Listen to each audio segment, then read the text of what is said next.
The effort that goes into everything and the attention to detail, making sure that we constantly improve. How do we put more flavor on the plate?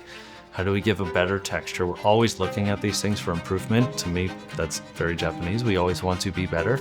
How do we get somebody to walk in the door, sit down and say, that's the best duck I've ever had in the world? And it seemingly doesn't look like we did much, but that's 2-3 weeks worth of foresight, preparation, and really it's guest experience and making us better cooks and chefs along the way.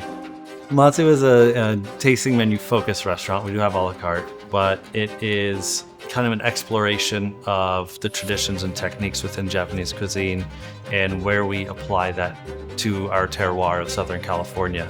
With Matsu, we look at Japanese food more from a historical standpoint and a technique standpoint rather than what, especially as Americans, we see Japanese food as. You know, we want to look at it from as far back as like 900 AD.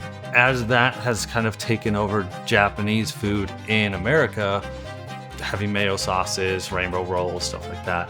I want to get away from that. I want to break that kind of stigma of, I go to the Japanese restaurant, I'm having sushi rolls, I'm having ramen, and the California roll and all that was started by a Canadian. But it's almost inviting somebody into my home and allowing them to take a peek into my mind and how I look at the Japanese culture, provide that with a sense of vision and the history and study behind it through my eyes.